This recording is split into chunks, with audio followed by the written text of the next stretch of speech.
बच्चों आज के वीडियो में हम लोग वेव मोशन के बारे में स्टडी करेंगे। इससे पहले हम लोगों ने सिंपल हार्मोनिक मोशन पढ़ा बच्चों, क्योंकि वेव मोशन को अच्छे से सीखने के लिए सिंपल हार्मोनिक मोशन का जानना जरूरी था। उसके कॉन्सेप्ट्स आपको आने चाहिए, तभी आप वेव मोशन का अच्छी तरह से स्टडी कर पाएंगे, अच्छी तरह से ज्ञान ले पाएंगे। तो फिलहाल यहाँ जो मेन पॉइंट्स हैं वेव से रिलेटेड बच्चों 1 बाय 1 हम आपको समझाते जा रहे हैं, इनफैक्ट रिवाइज कराते हुए जाएंगे। ठीक है, देखिए यहाँ पर सबसे पहली बात बच्चों, वेव क्या होता है, व्हाट इज वेव। तो बच्चों वेव यहाँ एनर्जी का एक ऐसा रूप है, जो हमेशा फ्लो में होता है। यहाँ पर बच्चों एनर्जी का flow, wave in the sense energy का फ्लो। अब ये जो डेफिनेशन मैंने बताया, flow of energy is called wave, बच्चों ये हर तरह के वेव के लिए लागू है। जिस तरह से बच्चों मैं कहता हूँ वर्क डन एनर्जी का एक रूप है, जिस तरह से मैं कहता हूँ लाइट एनर्जी का एक रूप है, जिस तरह से मैं कहता हूँ कि हीट एनर्जी का एक रूप है, सिमिलरली वेव भी एनर्जी का एक रूप है। इसमें क्या होता है बच्चों, जब वेव का मोशन होता है तो यहाँ पे एनर्जी का फ्लो, और मैकेनिकल वेव के केस में हम लोग अभी देखेंगे वहाँ पर एनर्जी और मोमेंटम का फ्लो एक साथ हो रहा होता है। यहाँ मीडियम के पार्टिकल अपनी जगह रेस्ट में रहते। फिलहाल वेव का simple meaning, wave is a form of energy which will propagate from one point two another. अब यहाँ पर बच्चों मीडियम के बिहाफ पर और प्रोपेगेशन के बेसिस पर वेव को तीन तरह से दो टुकड़ों में डिवाइड किया गया, तीन नहीं दो टुकड़ों में डिवाइड किया गया, दो पार्ट में बांटा गया है। यहाँ हम इसका अगर एक बच्चों क्लासिफिकेशन दिखाएं तो एक इसको ब्रॉडली मैं ऐसे क्लासिफाई कर सकता हूँ, वेव जो हमारे पास होगा बच्चों, ये बेसिकली दो तरह का वेव होगा। एक होगा बच्चों मैकेनिकल वेव, और दूसरा होगा यहाँ के अंदर बच्चों इलेक्ट्रोमैग्नेटिक वेव, या उसी को कहते हैं नॉन मैकेनिकल वेव। ठीक है, नॉन मैकेनिकल वेव या इलेक्ट्रोमैग्नेटिक वेव। मेरे प्यारे बच्चों मैकेनिकल वेव का जहाँ तक बात है, मैकेनिकल वेव एक ऐसा वेव है, यांत्रिक तरंगे, जिसके चलने के लिए मीडियम कंपलसरी है। यहाँ मीडियम जो है वो बच्चों कंपलसरी है, बिना मीडियम के इसका फ्लो नहीं हो सकता। नॉन मैकेनिकल वेव एक ऐसा वेव है जिसके चलने के लिए मीडियम जरूरी नहीं है। मीडियम हो कोई बात नहीं, मीडियम नहीं हो कोई बात नहीं, कहने का मतलब मीडियम कंपलसरी नहीं है। यहाँ पर मैकेनिकल वेव को बच्चों हम लोग फर्दर दो टाइप से डिवाइड करके पढ़ते हैं। एक हमारे पास होता है बच्चों लॉन्गिट्यूडिनल वेव, और एक हमारे पास होता है बच्चों ट्रांसवर्स वेव। एक हमारे पास हो गया लॉन्गिट्यूडिनल वेव और दूसरा हो गया बच्चों ट्रांसवर्स वेव। लॉन्गिट्यूडिनल वेव का जहाँ तक ख्याल है बच्चों, यहाँ पर अगर कोई वेव का प्रोपेगेशन इस प्रकार से हो, मेरे प्यारे बच्चों अगर वेव का प्रोपेगेशन इस प्रकार से हो, ये देखिए वेव जा रहा है, जिधर वेव जा रहा है, पहली बात मैकेनिकल वेव के बारे में थोड़ा सा यहीं से हम शुरू करते हैं बच्चों। मैकेनिकल वेव एक ऐसा वेव है, मैंने आपको बताया, जिसके लिए मीडियम बहुत ज़रूरी है, बिना मीडियम के नहीं फ्लो हो सकता।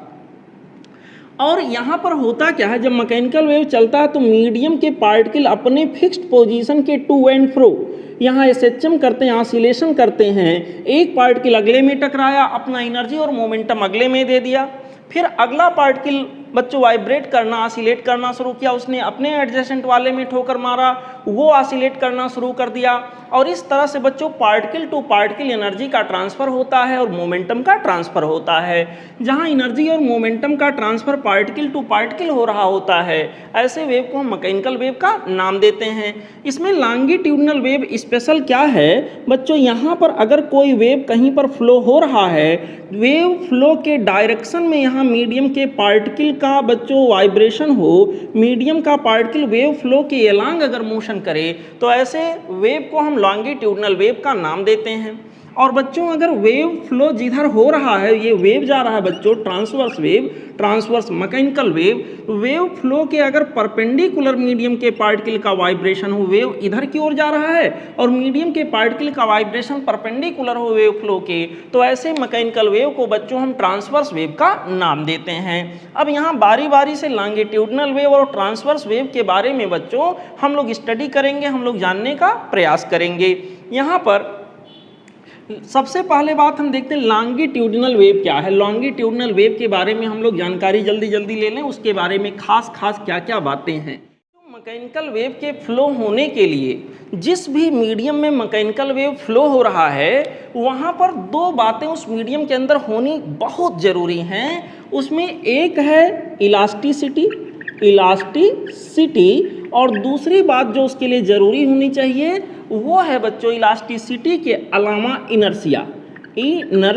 ठीक है, इनर्शिया मतलब मीडियम में चेंज होने का अपोज होगा, और अगर चेंज हुआ तो फिर से उसी कंडीशन में आना चाहेगा, that will fulfilled by the property of elasticity. ये दोनों चीज़ें बच्चों बहुत ज़रूरी हैं। अब यहाँ स्पेशली मैं बात करता हूँ लॉन्गिट्यूडिनल वेव की। मेरे प्यारे बच्चों लॉन्गिट्यूडिनल वेव की अगर मैं बात करूं, तो इसके लिए क्या खास बातें होंगी, आइए जरा समझते हैं। मेरे प्यारे बच्चों लॉन्गिट्यूडिनल वेव सपोज करिए किसी मीडियम में फ्लो हो रहा है, तो मैंने अभी आपको बताया वेव फ्लो हो रहा, वेव की वेलोसिटी v है, तो मीडियम के पार्टिकल जो होंगे वो मीडियम के पार्टिकल बच्चों वेव फ्लो के एलॉन्ग मोशन करेंगे, यानी मीडियम के पार्टिकल का मोशन और वेव फ्लो एक ही लाइन में होगा, दोनों के बीच में एंगल 0 डिग्री या कह सकते हैं 180 डिग्री होगा। बच्चों ऐसे केस में हमारे पास इस तरह के मैकेनिकल वेव को हम लोग कहते हैं longitudinal mechanical wave. I hope आप समझ गए होंगे। बच्चों जब लॉन्गिट्यूडिनल मैकेनिकल वेव चलता है जिस भी मीडियम में, तो उस मीडियम में दो परिस्थितियां अल्टरनेट पैटर्न में बनती जाती हैं। उस मीडियम में क्या होता, सपोज करिए कोई गैसियस मीडियम हो, यहाँ पर कोई लॉन्गिट्यूडनल वेव जैसे साउंड वेव यहाँ के अंदर जा रहा है, तो यहाँ मीडियम में पार्टिकल जो गैसियस पार्टिकल भरे हैं, कहीं पर प्रेशर ज़्यादा हो जाएगा, कहीं पे कम, और मीडियम के पार्टिकल जहाँ प्रेशर ज़्यादा होगा बच्चों ना, वहाँ मीडियम के पार्टिकल सपोज करिए यहाँ प्रेशर ज़्यादा हो गया, तो यहाँ मीडियम के पार्टिकल बहुत पास आ जाएंगे, उसके एडजेसेंट यहाँ पर जो मीडियम होंगे उसके कंपैरिजन में उसके पार्टिकल दूर होंगे। यहाँ रेयरर होगा मीडियम और यहाँ डेंसर हो गया, यहाँ उसके बगल में क्या हो गया, रेयरर और यहाँ डेंसर। फिर यहाँ कहीं बच्चों यहाँ इस तरह से मीडियम के पार्टिकल पास आ रहे होंगे, बहुत कंजस्टेड हो जाएंगे, और फिर यहाँ मीडियम के पार्टिकल दूर रहेंगे। ये बच्चों अल्टरनेट पैटर्न में ये बनता और बिगड़ता रहता है। जहाँ पर मीडियम के पार्टिकल पास आ जाते हैं बच्चों, बहुत क्लोज आ जाते हैं मीडियम के पार्टिकल, उस जगह को, उस पोजीशन को, उस कंडीशन को हम कहते हैं कंप्रेशन। और जहाँ पर मीडियम के पार्टिकल दूर चले जाते हैं उस कंडीशन को हम लोग कहते हैं बच्चों रेयरफैक्शन। मेरे प्यारे बच्चों यहाँ पर हमारे पास कंप्रेशन की पोजीशन है, ये कंप्रेशन की है, ये कंप्रेशन की है। This is position of rarefaction, this is position of rarefaction, this is position of rarefaction. ठीक है बच्चों, इस तरह का यहाँ के अंदर सिचुएशन बन रहा है, आप देख सकते हैं। मेरे प्यारे बच्चों एक कंप्रेशन और रेयरफैक्शन परमानेंट नहीं होते कि यहाँ कंप्रेशन बन गया तो कंप्रेशन ही बना रहेगा, रेयरफैक्शन बन गया तो रेयरफैक्शन ही बना रहेगा। ये अल्टरनेट पैटर्न में बनते और बिगड़ते रहते हैं बहुत जल्दी, और वेव का प्रोपेगेशन मीडियम में आगे होता रहता है। मेरे प्यारे बच्चों किसी एक पर्टिकुलर समय पे लगातार दो कंप्रेशन या लगातार दो रेयरफैक्शन के सिमिलर पोजीशन के बीच का जो डिस्टेंस होता है उसे लॉन्गिट्यूडनल वेव का हम क्या कहते हैं, वेवलेंथ। यहाँ पर रेयरफैक्शन का हम मिड पॉइंट ले लिए तो अगले रेयरफैक्शन का मिड पॉइंट ले लें, इनके बीच का जो डिस्टेंस होगा वही उस वेव का वेवलेंथ कहलाएगा। कंप्रेशन के बीच का पॉइंट ले लें और अगले कंप्रेशन के बीच का पॉइंट ले लें तो इसके बीच का जो डिस्टेंस होगा वही क्या कहलाएगा, वेवलेंथ। मेरे प्यारे बच्चों कहने का मतलब सेम जगह से शुरू करना और सेम फेज में फिर पहुंचना है। लगातार दो सेम फेज में जो पॉइंट मिलेंगे उनके बीच के डिस्टेंस को हम एक वेव बोलेंगे और बच्चों उनके बीच के डिस्टेंस को हम वेवलेंथ का नाम देंगे। मेरे प्यारे बच्चों यहाँ पर दूसरी बात ये कि यहाँ कंप्रेशन और रेयरफैक्शन लगातार बन और बिगड़ रहा है। तो एक सेकंड पर एक पर्टिकुलर पोजीशन पे जितनी बार कंप्रेशन और रेयरफैक्शन का बनना बिगड़ना होता है, कितनी बार कंप्रेशन, जैसे इस पॉइंट को मैंने सेलेक्ट किया, एक सेकंड में सपोज करिए इस जगह कंप्रेशन 100 बार बना, तो उस लॉन्गिट्यूडनल वेव की फ्रीक्वेंसी हो जाएगी 100 हो जाएगी। ठीक है, इस पर्टिकुलर पोजीशन पे रेयरफैक्शन अगर एक सेकंड में 100 बार बन रहा है तो बच्चों यहाँ इसकी फ्रीक्वेंसी हमारे पास हो जाएगी 100 आ जाएगी।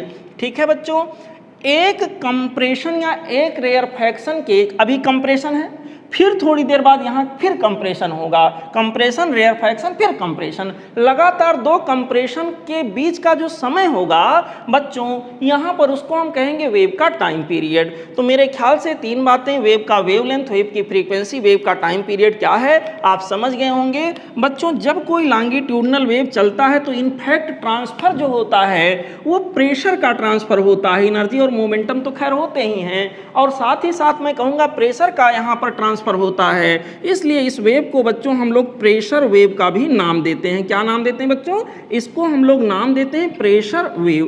प्रेशर वेव में इनफैक्ट प्रेशर का प्रोपेगेशन होता है, और इस प्रकार से प्रेशर वेव के लिए हम यहाँ पर बच्चों लिखते हैं equation P equal to P naught और यहाँ cos of omega t minus of kx। Longitudinal का इक्वेशन प्रेशर के रूप में मैंने लिखा है क्योंकि यहाँ इनफैक्ट प्रेशर का ट्रांसफर होता है। P नॉट यहाँ मैक्सिमम प्रेशर होता है जो इनफैक्ट कंप्रेशन वाले पोजीशन पे बन रहा होता है। बच्चों इसको हम लिखते हैं ABK, यहाँ पर इसका नाम होता है ABK।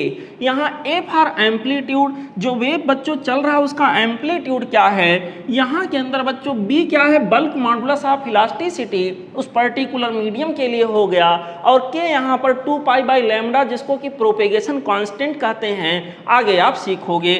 मेरे प्यारे बच्चों जब लॉन्गिट्यूडनल वेव का प्रोपेगेशन होता है तो यहाँ के अंदर जो प्रेशर होता है और डिस्प्लेसमेंट होता है उसके अंदर 90 डिग्री का फेज डिफरेंस होता है। जैसे अगर मैं डिस्प्लेसमेंट को लिखूँ x equal to A sine of omega t minus of kx, आप देखो प्रेशर में प्लस 90 कर दे तो यहाँ साइन हो जाएगा, यानी प्रेशर जो है डिस्प्लेसमेंट से 90 डिग्री क्या कर रहा होता है, लीड कर रहा होता है। ठीक है बच्चों, ये लॉन्गिट्यूडनल वेव के बारे में मैंने आपको थोड़ी सी जानकारी दी जो यहाँ के लिए बच्चों जरूरी था। अच्छा, लॉन्गिट्यूडनल वेव कौन कौन से मीडियम में फ्लो हो सकता है? क्या लॉन्गिट्यूडनल वेव सॉलिड मीडियम में फ्लो हो सकता है? बिल्कुल हो सकता है।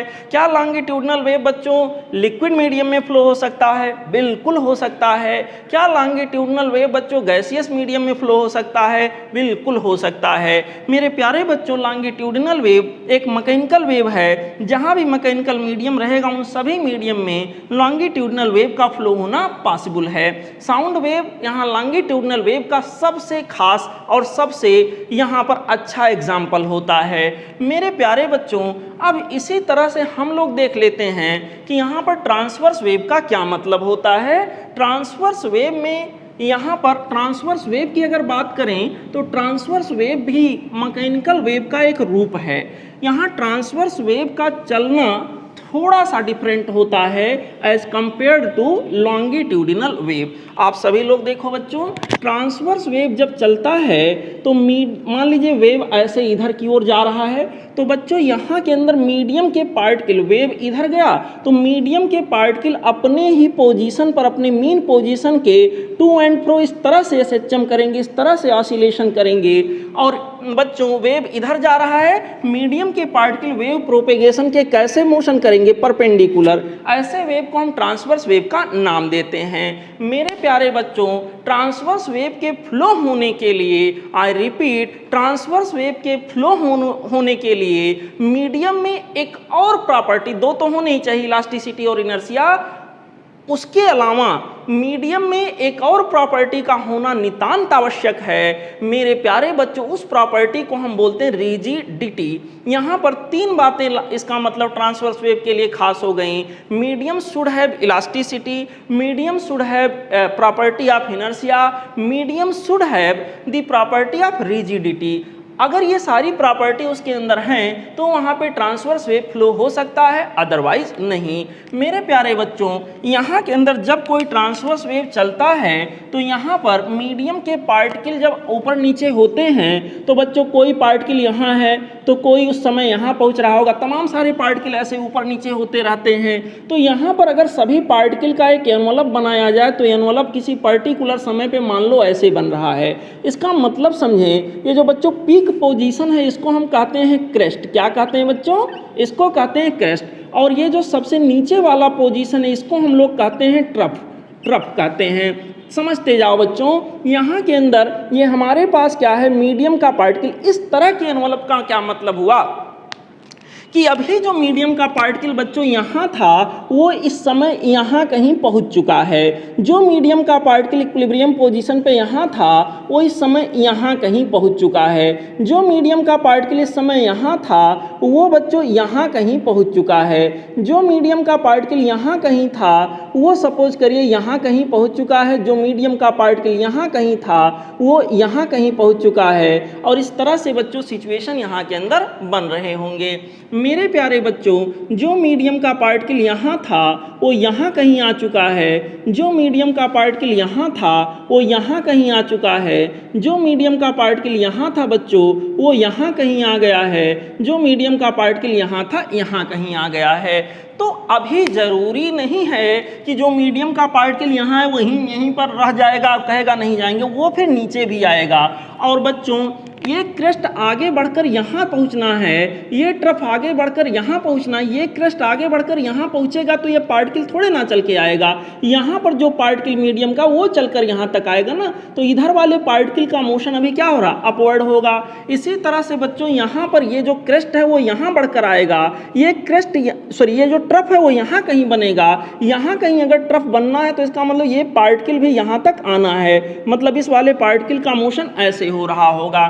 ठीक है बच्चों, तो ये है पार्टिकल का मोशन कैसे कैसे होगा। इधर हाफ का अगर इधर है तो इधर का उल्टा होता है बच्चों, हाफ का इधर है तो इधर का आप उल्टा कर दीजिए। यहाँ पर इस तरह से मीडियम के पार्टिकल का मोशन हो रहा होता है। मेरे प्यारे बच्चों, लगातार दो सेम फेज में आने वाले जो पार्टिकल होते हैं, लगातार सेम फेज में जो दो पार्टिकल होते हैं, उनके बीच के डिस्टेंस को बच्चों हम लोग नाम देते हैं वेवलेंथ। उनके बीच के पार्ट को हम लोग नाम देते हैं एक साइकिल। और बच्चों उनके बीच में लगने वाले समय को हम लोग बोलते हैं टाइम पीरियड। जैसे अगर इसके सिमिलर फेज मैं खोजने जाऊं कि इसके सिमिलर फेज कहाँ मुझे मिलेगा, तो मेरे प्यारे बच्चों ऐसा ही फेज, ऐसा ही सिचुएशन मुझे यहाँ मिलेगा, यहाँ नहीं, क्योंकि यहाँ से वेव नीचे जाता हुआ प्रतीत हो रहा है, यहाँ से ऊपर उठता हुआ प्रतीत हो रहा है। तो इसके सिमिलर फेज यहाँ मिला। इसके बीच के पार्ट को हम कहेंगे एक वेव, यहाँ से यहाँ तक के लेंथ को हम लोग कहेंगे वेव का लेंथ यानी कि वेव लेंथ। और बच्चों यहाँ से यहाँ तक चलने का समय जो भी लगा होगा उसको हम कहेंगे टाइम पीरियड। मेरे प्यारे बच्चों, यहाँ के अंदर दूसरी खास बात ये है, ये टाइम पीरियड हो गया इतना समय, इसको वेवलेंथ हमने कह दिया, ये वेवलेंथ का आधा हो गया, ये टाइम पीरियड का हाफ टाइम हो जाएगा। ये सारी बातें, ये टाइम पीरियड का 1/4 हो जाएगा, वेवलेंथ का 1/4 हो जाएगा। तो बच्चों इस तरह के सिचुएशंस यहाँ के अंदर बार बार बन के आएंगे, जिसको हम लोगों को सीखना है, समझना है। अच्छा, यहाँ पर क्रेस्ट है, थोड़ी देर बाद यहाँ पर कभी ये क्रेस्ट यहाँ भी पहुँचेगा, यहाँ ट्रफ बनेगा, फिर से क्रेस्ट। तो लगातार दो क्रेस्ट बनने के बीच का जो समय है, ऐसे भी कह सकते हैं, उसको हम एक टाइम पीरियड कहते हैं। और बच्चों यहाँ 1 सेकंड में एक पर्टिकुलर पोजीशन पर कितने क्रेस्ट या कितने ट्रफ बन या बिगड़ रहे हैं बच्चों, यहाँ के अंदर उस नंबर को हम लोग फ्रीक्वेंसी बोलेंगे। फ्रीक्वेंसी का मतलब नंबर ऑफ वेव पर सेकेंड। अगर 1 सेकंड में यहाँ से 100 वेव पास हो रहा, मतलब 100 बार यहाँ पर क्रेस्ट बना होगा। यहाँ पर इस तरह से बच्चों इसके बारे में कॉन्सेप्ट हम लोग लेंगे। अभी प्रोग्रेसिव वेव का एग्जाम्पल आगे आएगा, वहाँ पर भी इसके बारे में हम लोग डिटेल चर्चा करेंगे। फिलहाल यहाँ पर बच्चों हम बात कर रहे थे ट्रांसवर्स वेव के लिए। सवाल ये उठता है कि ट्रांसवर्स वेव कौन कौन से मीडियम में चल सकता है। तो ट्रांसवर्स वेव बच्चों चल सकता है सॉलिड मीडियम में। ट्रांसवर्स वेव यहाँ के अंदर देखिए, मैंने कहा क्या, ट्रांसवर्स वेव के चलने के लिए रिजिडिटी चाहिए होगी और रिजिडिटी सही तरह से कहाँ मिलेगा, सॉलिड में। इसका मतलब ट्रांसवर्स वेव यहाँ के अंदर बच्चों सॉलिड मीडियम में ज़्यादा अच्छे से चलेगा। रहा सवाल लिक्विड का, क्या लिक्विड में ट्रांसवर्स वेव चल सकता है, ट्रांसवर्स मैकेनिकल वेव? सर अगर कोई लिक्विड है, आपने देखा होगा यहाँ तालाब में और नदियों में इस तरह से बच्चों यहाँ पर पल्सेज उठ रहे होते हैं वाटर के सरफेस पर, लेकिन वाटर के सरफेस के जस्ट नीचे जाएं तो वेव का फ्लो यूं होता है, इस अंदाज में होता है। यहाँ पर बच्चों अगर किसी वाटर की बात करें या किसी लिक्विड की बात करें तो लिक्विड के सतह पर जो वेव होता है उसका नेचर ट्रांसवर्स होता है, बट उसके जस्ट नीचे अगर आप जाएंगे तो बच्चों यहाँ पर वेव का नेचर लॉन्गिट्यूडिनल होता है, यानी कि सरफेस पर ट्रांसवर्स है, सरफेस के जस्ट नीचे जाते हैं तो लॉन्गिट्यूडिनल है। ट्रांसवर्स और लॉन्गिट्यूडिनल को जोड़कर बच्चों एक साथ हम यहाँ नाम देते हैं रिपल वेव। इसको क्या नाम दिया जाता है, रिपल वेव। मेरे प्यारे बच्चों ध्यान रखिएगा, यहाँ पर अब आपसे पूछा जाए कि क्या ट्रांसवर्स वेव गैसियस मीडियम में फ्लो हो सकता है, जवाब होगा नहीं। Sir transverse wave gaseous medium में फ्लो नहीं हो सकता क्योंकि गैसेस के अंदर रिजिडिटी नाम की कोई चीज़ नहीं होती है, बिल्कुल नहीं होती है। गैस को आप इतने बड़े डिब्बे में बंद कर दीजिए वो आ जाएगा, उसी गैस को पूरे कमरे में खोल दीजिए तो वो फैल जाएगा, यानी कि उसमें रिजिडिटी नाम की कोई चीज़ नहीं है। इंटरमॉलिक्यूलर स्पेस बहुत तेज़ी से, इंटरमॉलिक्यूलर डिस्टेंस बहुत तेज़ी से घटता बढ़ता है, तो बच्चों रिजिडिटी ना होने की वजह से वहां पर ट्रांसवर्स वेव का चलना पॉसिबल नहीं होता है। अच्छा, यहाँ पर बच्चों एक घटना, एक फिनोमिना होती है पोलेराइजेशन। पोलेराइजेशन मेरे प्यारे बच्चों आगे इसके बारे में डिस्कस करेंगे हम लोग, वेव ऑप्टिक्स में कर भी चुके हैं। पोलेराइजेशन एक ऐसी फिनोमिना होती है बच्चों जो केवल और केवल ट्रांसवर्स वेव में पाया जाता है, ट्रांसवर्स वेव में पाया जाता है। वेव ऑप्टिक्स में मैंने आपको बताया है, यहाँ पर चाहे वो लॉन्गिट्यूडिनल ट्रांसवर्स माफ करिएगा, चाहे वो लॉन्गिट्यूडिनल ट्रांसवर्स वेव हो, चाहे वो इलेक्ट्रोमैग्नेटिक ट्रांसवर्स वेव हो। भाई आपको बता दें, अभी बताएंगे, जितने भी इलेक्ट्रोमैग्नेटिक वेव हैं सबका नेचर कैसा होता है, सबका नेचर बच्चों ट्रांसवर्स होता है। तो इसका मतलब सभी इलेक्ट्रोमैग्नेटिक वेव में पोलराइजेशन की फिनोमिना हो सकती है। यहाँ के अंदर बच्चों जब मैकेनिकल वेव की बात करेंगे तो मैकेनिकल वेव में मुझे बताना पड़ेगा, मैकेनिकल ट्रांसवर्स वेव का अगर केस है तो वहाँ के अंदर पोलराइजेशन की फिनोमिना आ सकती है। अगर मैकेनिकल लॉन्गिट्यूडिनल वेव है तो बच्चों उसके अंदर पोलराइजेशन की फिनोमिना नहीं आ सकती है। ठीक है बच्चों, यहाँ के अंदर अगर हम क्या करें, एक इस तरह से सपोज करिए आयरन का, लोहे का एक इस तरह से बच्चों एंगल है ऐसे, यहाँ इसके ऊपर हथौड़े से, हैमर से चोट मैं ऐसे सीधे ले जाके पहुँचाऊँ, अगर हैमर से इसके ऊपर चोट मैं सीधा करूँ तो इसके अंदर मीडियम के पार्टिकल जो डिस्टर्ब होंगे यूँ होंगे, और यहाँ के अंदर जो वेव का फ्लो होगा बच्चों ये लॉन्गिट्यूडिनल टाइप का होगा। लेकिन वहीं पर इसको चोट पहुँचाने का तरीका अगर चेंज कर दिया जाए, ये लिया हथौड़ा और मारा भदाक से इसके ऊपर, मेरे प्यारे बच्चों ऐसे केस में क्या होगा, मीडियम के पार्टिकल का डिस्टरबेंस कुछ इस मैनर में होगा, और अब जो वेव का फ्लो इसके अंदर होगा सॉलिड के अंदर वो कैसा होगा, ट्रांसवर्स होगा, ना कि लॉन्गिट्यूडिनल होगा। ठीक है बच्चों, इस तरह का सिचुएशन यहाँ के अंदर बनेगा। इन्हीं सारे सिचुएशंस के बारे में हमको आगे डील करना है, आगे बच्चों पढ़ना है। यहाँ पर अब सवाल उठता है वेलोसिटी की, कहाँ पर किसकी वेलोसिटी ज़्यादा होगी, किसकी वेलोसिटी कम होगी। आइए थोड़ी सी चर्चा इस पे भी कर लेते हैं बच्चों। यहाँ पे मान लीजिए हम सॉलिड, लिक्विड और गैसियस तीन तरह के मीडियम की बात करें और यहाँ लॉन्गिट्यूडिनल वेव के फ्लो की बात करें। लॉन्गिट्यूडिनल मैं इसलिए कह रहा हूँ क्योंकि मैंने गैस का नाम अगर ले लिया तो उसमें ट्रांसवर्स तो चल ही नहीं सकता है। Just consider we have a medium in this manner, and this medium consists of three different type of media. First one is, suppose that this is solid, suppose that this is solid, suppose that this is liquid, suppose that this is gaseous medium. यहाँ पे gas भरा हुआ है, solid है। कोई wave बच्चों यहाँ के अंदर इस तरह से जा रहा है, कोई वेव सपोज करें यहाँ सॉलिड मीडियम से कौन सा वेव, मैकेनिकल वेव जा रहा है सॉलिड मीडियम से, फिर लिक्विड मीडियम में गया, फिर गैसियस मीडियम में गया। ऑब्वियसली ये लॉन्गिट्यूडिनल ही रहा होगा, जैसे मान लीजिए साउंड वेव की मैं बात कर रहा हूँ, साउंड वेव। तो बच्चों जब मीडियम चेंज होता है तो मैं आपको बता दूं ये कॉन्सेप्ट सभी तरह के वेव के लिए एप्लीकेबल है। यहाँ पे मीडियम चेंज होगा तो फ्रीक्वेंसी में कोई बदलाव नहीं आएगा। तो क्या बदलेगा, वेवलेंथ बदलेगा और वेलोसिटी बदलेगी। यहाँ वेवलेंथ सपोज करिए λ1 है, यहाँ वेवलेंथ सपोज करिए λ2 है, यहाँ वेवलेंथ सपोज करिए λ3 है। बच्चों यहाँ पर जो हमारे पास वेलोसिटी है मान लीजिए v1 है, यहाँ मान लीजिए v2 है, यहाँ मान लीजिए v3 है। तो बच्चों ज्यों ज्यों मीडियम की रिजिडिटी बढ़ती जाती है, ज्यों ज्यों मीडियम की रिजिडिटी बढ़ती जाती है, त्यों त्यों बच्चों वेव के प्रोपेगेशन की वेलोसिटी भी बढ़ती जाती है। अगर मैं यहाँ वेवलेंथ की तुलना करूँ तो बच्चों देखिए, वेवलेंथ का मतलब एक वेव का लेंथ। यहाँ पर जितने ज़्यादा लेंथ का वेव होगा उतनी ज़्यादा वेलोसिटी उसकी होगी। मेरे प्यारे बच्चों ये देखिए, ये हैं फिल्म इंडस्ट्री के गोविंदा जी। इनका एक कदम यहाँ पर ये रखे और अगला कदम ये बढ़ रहे हैं, तो अगली बार ये बच्चों ऐसे मैं दिखा देता हूँ, एक कदम यहाँ रखे, एक कदम यहाँ रखेंगे, तो इनका जो है एक कदम ताल इतना बड़ा है। और ये हैं अमिताभ बच्चन जी, ये बच्चों एक कदम यहाँ रखे तो अगला कदम यहाँ रखे, देखिए इनका कदम ताल बड़ा हो गया। तो इसी तरह से वेव का कदम इन दी सेंस वेव का वेवलेंथ। मेरे प्यारे बच्चों वेव का वेवलेंथ जितना ज़्यादा होगा उतनी ज़्यादा उसकी वेलोसिटी होती है, v directly proportional to wavelength. इसका मतलब v equal to something constant into lambda, और समथिंग कांस्टेंट की जगह बच्चों f फॉर फ्रीक्वेंसी यहाँ के अंदर आ जाता है। मेरे प्यारे बच्चों ये वेव किसी भी वेव के लिए वेलोसिटी का इक्वेशन होता है, कोई भी वेव हो सबके लिए इक्वेशन लगा सकते हैं आप, सभी के लिए एप्लीकेबल होता है।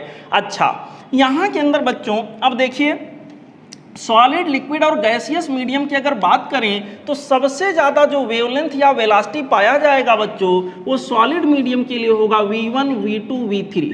सॉलिड मीडियम के लिए सबसे ज़्यादा और लिक्विड मीडियम के लिए सबसे कम होगा। वेवलेंथ की अगर बात करें बच्चों λ1, λ2, λ3। यहाँ के अंदर बच्चों वेवलेंथ की अगर बात करें तो सबसे ज़्यादा वेवलेंथ हमारे पास λ1 होगा और सबसे कम वेवलेंथ यहाँ गैसियस मीडियम में होगा, दैट इज λ3। आई होप इतनी बातें आप समझ गए होंगे बच्चों। अच्छा अब आगे बढ़ते हैं।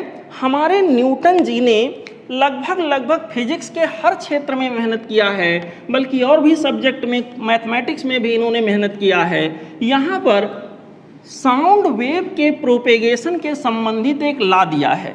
न्यूटन जी के अनुसार बच्चों साउंड वेव का जो प्रोपेगेशन होता है उसकी वेलोसिटी यहाँ के अंदर होती है स्क्वायर रूट के अंदर e/d। समझिए ये बेसिक इक्वेशन माननीय न्यूटन जी ने दिया है कि अगर किसी मीडियम में साउंड वेव यानी कि लॉन्गिट्यूडनल मैकेनिकल वेव फ्लो हो रहा है तो यहाँ पर बच्चों उसके लिए जो वैलिड इक्वेशन होगा स्क्वायर रूट के अंदर e/d होगा, जहाँ e बच्चों होता है modulus of rigidity, modulus of elasticity, माफ करिएगा इलास्टिसिटी। अच्छा यहाँ पर बच्चों और d जो होता है जिस मीडियम में वेव का प्रोपेगेशन हो रहा है उस मीडियम की डेंसिटी है, डेंसिटी ऑफ मीडियम। सब लोग समझे, सब लोग सीखें, सब लोग खूब आगे बढ़ें, डॉक्टर बने, इंजीनियर बने, खूब पैसा कमाएं, खूब नाम कमाएं। मेरे प्यारे बच्चों जब मीडियम मैंने कहा तो मीडियम सॉलिड भी हो सकता है, मीडियम सॉलिड भी हो सकता है, मीडियम लिक्विड भी हो सकता है, मीडियम गैसियस भी हो सकता है। यहाँ के अंदर बच्चों सॉलिड मीडियम की जहाँ तक बात है, सॉलिड मीडियम में अगर इलास्टिसिटी जैसे कोई वायर हो ऐसे लटक रहा है, इसमें हम वेव फ्लो की अगर बात करें तो बच्चों elasticity modulus of elasticity is equal to होगा यंग मॉडुलस ऑफ इलास्टिसिटी, और फार्मूला यहाँ पर बदल के हो जाएगा v equal to square root के अंदर y/d। मेरे प्यारे बच्चों अगर लिक्विड मीडिया की बात करें तो लिक्विड मीडियम में क्या होगा, यहाँ पर elasticity modulus of elasticity is equal to होगा बल्क मॉडुलस ऑफ इलास्टिसिटी, और bulk modulus of elasticity elasticity अगर हुआ तो लिक्विड मीडियम के अंदर प्रोपेगेशन ऑफ साउंड वेलोसिटी जो होएगी स्क्वायर रूट में b/d हो जाएगा। मेरे प्यारे बच्चों, गैसियस मीडियम में अगर बात करें तो गैसियस मीडियम में बात ये होता है कि अब जब गैसियस मीडियम की बात आती है ना बच्चों, तो वहाँ पे मॉडुलस ऑफ बल्क मॉडुलस खोजने के लिए या मॉडुलस ऑफ इलास्टिसिटी खोजने के लिए हमें ये सोचना पड़ता है कि कौन सा प्रोसेस हो रहा है। क्या वो प्रोसेस आइसोथर्मल है, क्या वो प्रोसेस एडियाबैटिक है, क्या वो प्रोसेस आइसोकोरिक है, क्या वो प्रोसेस आइसोबेरिक है, कौन सा प्रोसेस हो रहा है, कौन सा थर्मोडायनेमिक प्रोसेस हो रहा है। तो उस समय न्यूटन जी ने ये सोचा कि जब वेव का प्रोपेगेशन हो रहा है तो मीडियम का टेम्परेचर तो चेंज हो नहीं रहा है, और मीडियम के टेम्परेचर अगर चेंज नहीं हो रहा है तो ऐसे पर्टिकुलर सिचुएशन में उन्होंने प्रोसेस को क्या मान लिया, प्रोसेस को यहाँ पर आइसोथर्मल माना बच्चों। प्रोसेस को आइसोथर्मल किसने माना, न्यूटन जी ने माना। और आइसोथर्मल के केस में मॉडुलस ऑफ इलास्टिसिटी को उन्होंने बताया कि ये प्रेशर P के बराबर होगा, और ये बताया कि वेव की वेलोसिटी हमारे पास हो जाएगी स्क्वायर रूट के अंदर p/d। ठीक है, ये गैसियस मीडियम में वेव फ्लो की वेलोसिटी, ये लिक्विड मीडियम में वेव फ्लो की वेलोसिटी, ये बच्चों सॉलिड मीडियम में वेव फ्लो की वेलोसिटी। जहाँ तक बात ये वाले इक्वेशन का था ये तो बिल्कुल सही था, कोई दिक्कत नहीं, एक्सेप्टेबल था। जहाँ तक बात ये वाले इक्वेशन का था यहाँ पे चीज़ें एक्सेप्टेबल थी, बिल्कुल सही था न्यूटन जी का कॉन्सेप्ट। लेकिन यहाँ थोड़ी दिक्कत हो गई। यहाँ से जब वेव वेलोसिटी को कैलकुलेट किया गया तो कैलकुलेटेड वैल्यू और प्रैक्टिकल वैल्यू में काफ़ी अंतर देखने को आया। इसका मतलब कि इसके अंदर कोई ना कोई एरर है, एक भारी भरकम एरर आया, मतलब कहीं ना कहीं कोई दिक्कत है। यहाँ पर बच्चों दिक्कत क्या था समझने में थोड़ा समय लगा, और बाद में अगले साइंटिस्ट का नाम था लाप्लास। लाप्लास जी ने इसमें एक करेक्शन किया जो कि साइंस की दुनिया में लाप्लास करेक्शन के नाम से फेमस है। लाप्लास करेक्शन में ये था, न्यूटन जी ने क्या बताया था बच्चों, प्रूटन जी ने ये बताया था कि जब कोई साउंड वेव किसी गैसियस मीडियम में फ्लो होता है तो जो जो प्रोसेस होता है थर्मोडायनेमिक वो आइसोथर्मल होता है, यानी कि टेम्परेचर चेंज नहीं होता है। लेकिन लाप्लास जी ने उसमें करेक्शन करके ये बताया कि सर ऐसा है, जब किसी मीडियम में यहाँ पर साउंड वेव का फ्लो होता है तो वहाँ पे कंप्रेशन और रेयरफैक्शन जैसी परिस्थितियाँ जल्दी जल्दी बनती और बिगड़ती रहती हैं। यहाँ पर इसका मतलब ये कंप्रेशन और रेयरफैक्शन होता है, और ये इतनी जल्दी बनना और बिगड़ना होता है, ये बच्चों कंप्रेशन रेयरफैक्शन की परिस्थितियाँ इतनी क्विकली बनते और बिगड़ते रहते हैं कि यहाँ के अंदर क्या होता है, हीट के सिस्टम से बाहर निकलने का, मीडियम से बाहर निकलने का, मीडियम के अंदर एंटर करने का चांस ही नहीं रह जाता है। मेरे प्यारे बच्चों, उन्होंने ये बताया कि जब साउंड वेव किसी मीडियम में फ्लो होता है तो कंप्रेशन और रेयरफैक्शन की परिस्थितियां बनती हैं। ये परिस्थितियां इतनी क्विकली बनती हैं कि वहाँ पे हीट एनर्जी का सिस्टम से बाहर निकलना, मीडियम से बाहर निकलना या मीडियम के अंदर एंटर करना पॉसिबल नहीं होता है। और इस तरह से उन्होंने कहा सर ये प्रोसेस आइसोथर्मल नहीं होता है, बल्कि ये प्रोसेस आइडियाबैटिक होता है। और आइडियाबैटिक आइसोथर्मल प्रोसेस में ई की वैल्यू बच्चों हम लोग यहाँ के अंदर लिखे थे, ई की वैल्यू आइसोथर्मल प्रोसेस में हमारे पास क्या रहा था बच्चों, पी के बराबर, जो कि न्यूटन जी ने माना था। बट लाप्लास जी के करेक्शन के अनुसार प्रोसेस कैसा था, आइडियाबैटिक। और इस तरह से ई की वैल्यू यहाँ पी की बजाय क्या होगा, गामा पी। आइडियाबैटिक प्रोसेस में modulus of elasticity that will be equal to gamma P. और इस तरह से वेलोसिटी की जो नई वैल्यू आ गई स्क्वायर रूट के अंदर गामा पी, जहाँ ई बाई डी था, जहाँ पी बाई डी न्यूटन ने बताया था, वहाँ गामा पी बाई डी आ गया। ये लाप्लास जी के करेक्शन करने के बाद ये फार्मूला बन के तैयार हुआ। बच्चों जब इस फार्मूले में रख के चीज़ों को कैलकुलेट किया गया तो चीज़ें एग्जैक्टली फिट हो गई। गामा क्या है आपको पता है, यहाँ के अंदर गामा को कहते हैं एडियाबैटिक एक्सपोनेंट, जिसकी वैल्यू होती 1 + 2/f। यहाँ के अंदर f क्या है, degree of freedom. Mono atomic के लिए 3, डाई एटॉमिक के लिए जनरली 5 और ट्राई एटॉमिक के लिए जनरली 6 होता है। बच्चों गामा के बारे में थर्मोडायनेमिक्स में मैं आपको बता चुका हूँ, थर्मल फिजिक्स में मैं आपको बता चुका हूँ, तो इसके बारे में अभी डिस्कस नहीं करेंगे। स्टिल रिवीजन क्लास, इसलिए हम इसको रिवीजन क्लास के तरह से ही समझने का प्रयास करेंगे। ये था माननीय लाप्लास जी का करेक्शन। अब हम आगे बढ़ते हैं बच्चों। अगला हमारा जो वेव का टाइप था, पहला क्या था? Mechanical wave. मैकेनिकल वेव में दो ब्रांचेस थे, लॉन्गिट्यूडनल, ट्रांसवर्स, उन दोनों के बारे में समझे। और दूसरा वेव कौन सा था? नॉन मैकेनिकल, या उसी को हम लोग इलेक्ट्रोमैग्नेटिक वेव का नाम देते हैं। मेरे प्यारे बच्चों, लॉन्गिट्यूडनल वेव या इलेक्ट्रोमैग्नेटिक वेव एक ऐसा वेव है जिसके चलने के लिए मीडियम की आवश्यकता नहीं होती है। मीडियम है कोई बात नहीं, मीडियम नहीं है कोई बात नहीं, सब में चलेगा। यहाँ के अंदर बच्चों एक ऐसा वेव जिसके बिना आज के दुनिया की कल्पना ही अधूरी है। आप टेलीफोन में यूज करते हो, हेलो हाय बाय, वो कौन से वेव के थ्रू ट्रांसमिट होकर सिग्नल आता है, वेव आता है? That is electromagnetic wave. आप इंटरनेट में टाइप कर दिए कि भाई अंजनी सर से फिजिक्स पढ़ना है, physics solution point by physics bye Anjani sir, खोज लिया अंजनी सर कहाँ पे हैं, कैसे कैसे खोजता है, कौन से एड्रेस को कैसे वो प्रीफर करता है, कौन सा वेव कहाँ से कहाँ चलता है, वहाँ जो बच्चों वेव का आदान प्रदान होता है इलेक्ट्रोमैग्नेटिक वेव होता है। यहाँ पर आप टेलीविजन देख रहे हो, क्रिकेट मैच आ रही है, लगा लिया स्पोर्ट्स चैनल, आप देख रहे हो, हाँ ये देखिए सिक्सर लगा। बच्चों कहीं पर भी दुनिया के कोने में बैठकर आप लगाते हो और वेव वहाँ तक पहुँच जाता है। कैसे पहुँच जाता है? साइंस का एक अद्भुत नमूना, एक चमत्कारिक नमूना जो आपके सामने आता है। ये चमत्कार दिखाने के लिए जिस वेव का यूज किया जाता है बच्चों, उस वेव को हम लोग इलेक्ट्रोमैग्नेटिक वेव का नाम देते हैं। सब लोग समझें, सब लोग सीखें, सब लोग खूब आगे बढ़ें। यहाँ के अंदर बच्चों इलेक्ट्रोमैग्नेटिक वेव के बारे में यहाँ पर इसका इतिहास थोड़ा सा ऐसे है। सबसे पहले इलेक्ट्रोमैग्नेटिक वेव का प्रिडिक्शन जिस साइंटिस्ट ने किया था, उन साइंटिस्ट महोदय का नाम था मैक्सवेल। मैक्सवेल जी ने इलेक्ट्रोमैग्नेटिक थ्योरी के अनुसार 4 इक्वेशंस बनाए थे और 4 इक्वेशंस बना करके उन्होंने एक प्रिडिक्ट किया था कि something is to be propagated. यहाँ पर उन्होंने कहा कोई चीज़ यहाँ प्रोपेगेट होने जैसी लग रही है। इक्वेशन से अंदाज़ा लगा था, प्रिडिक्शन दिया था, एस्टिमेट किया था ऐसा कुछ हो सकता है। यहाँ पे बच्चों दूसरे स्टेप में इसके बारे में जो विश्लेषण एक्सपेरिमेंटली किया, एक्सपेरिमेंटली इसको बनाया, उसमें बच्चों 2 लोग थे। एक तो हर्ट्ज जी थे और दूसरा यहाँ के अंदर बच्चों जे.सी.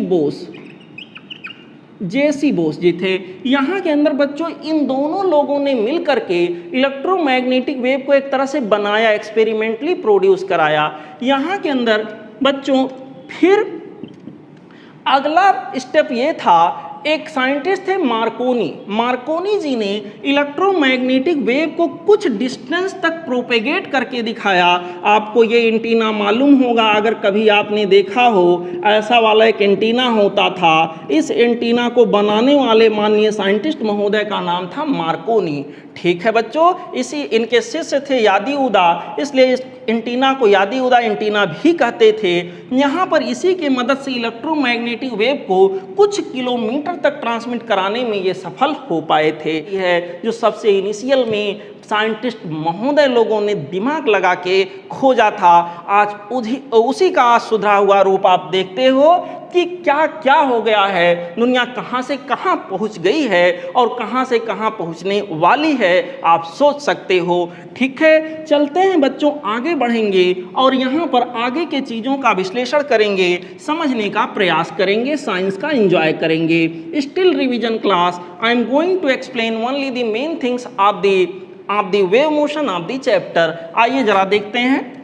यहाँ के अंदर बच्चों इलेक्ट्रोमैग्नेटिक वेव मान लीजिए फ्लो हो रहा है, तो इलेक्ट्रोमैग्नेटिक वेव के फ्लो की वेलोसिटी लाइट वेलोसिटी के बराबर होती है। लाइट भी एक इलेक्ट्रोमैग्नेटिक वेव होता है जो कि हाईएस्ट पॉसिबल वेलोसिटी है, जिसकी एस्टिमेटेड वैल्यू होती है 3 × 10⁸ मीटर पर सेकेंड। ठीक है, ये हाईएस्ट पॉसिबल वैल्यू है किसी भी पार्टिकल या किसी भी वेव के वेलोसिटी के लिए।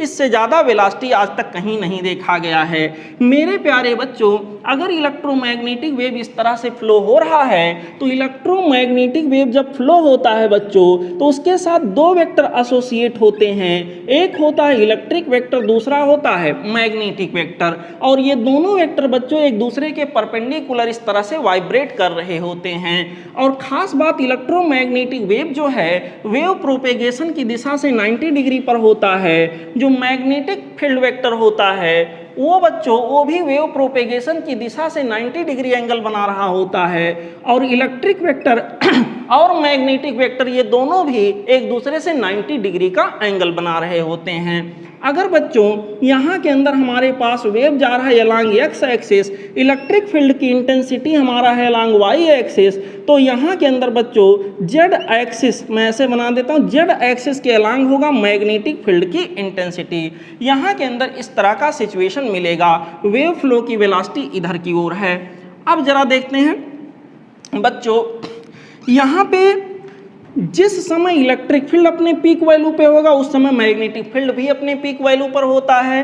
जिस समय इलेक्ट्रिक फील्ड अपने मिनिमम वैल्यू पे होगा उस समय इलेक्ट्रिक फील्ड भी अपने मिनिमम वैल्यू पे होता है। ये ऐसा नहीं है एक ही एम्पलीट्यूड लेकर के, एक ही एम्पलीट्यूड ना कहें बल्कि एक ही वैल्यू लेके ये पड़ा हुआ नहीं, ये बच्चों कम ज़्यादा होता रहता है। यहाँ के अंदर इस तरह का सिचुएशन बनता है। मेरे प्यारे बच्चों यहाँ पर कुछ और बातें समझो।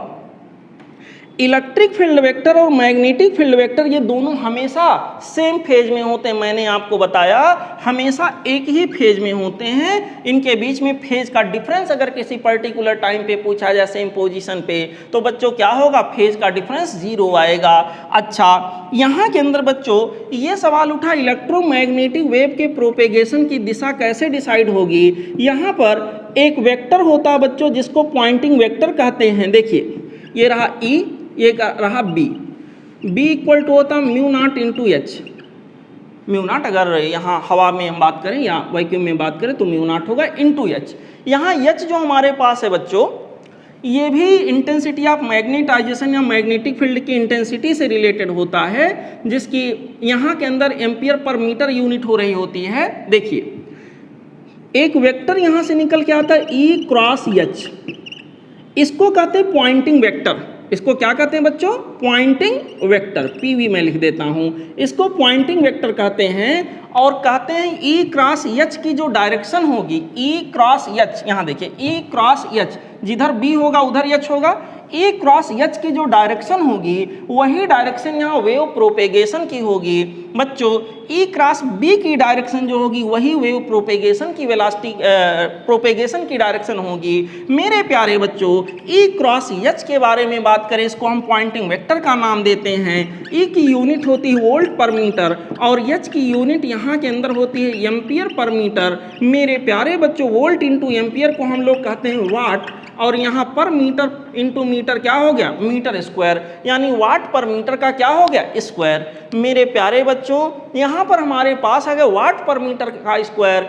इससे एक बात का अंदाजा लगता है कि यहाँ पर पॉइंटिंग वेक्टर एक ऐसा वेक्टर है जो हमें यह दिखा रहा होता है कितना पावर इन दी सेंस, कितनी एनर्जी पर यूनिट टाइम पर यूनिट एरिया से फ्लो हो रहा है। सपोज करिए बच्चों यहाँ आपकी तरफ एक इलेक्ट्रोमैग्नेटिक वेव ऐसे जा रहा हो, इलेक्ट्रोमैग्नेटिक वेव जा रहा है, यहाँ पर कोई इसके रास्ते में मैं एक क्रॉस सेक्शनल एरिया ले लेता हूँ, ऐसे एक क्रॉस सेक्शन ले लिया। यहाँ यूनिट एरिया से वेव प्रोपेगेशन के परपेंडिकुलर यूनिट एरिया से कितना wave energy per second flow हो रहा है, या कहें कितना wave power per second per unit area से फ्लो हो रहा है।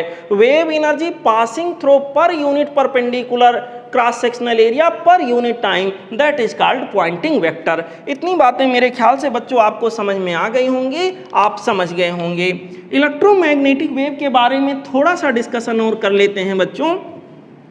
जिस मीडियम में इलेक्ट्रोमैग्नेटिक वेव फ्लो होता है वो मीडियम इलेक्ट्रोमैग्नेटिक फ्लो के अगेंस्ट एक इम्पीडेंस ऑफर करता है, एटेन्यूएशन लगाता है, जिसको ऐसे देखते हैं स्क्वायर रूट के अंदर बच्चों होता म्यू बाई एप्सिलॉन। यहाँ म्यू क्या है, उस पर्टिकुलर मीडियम की मैग्नेटिक परमियाबिलिटी होती है।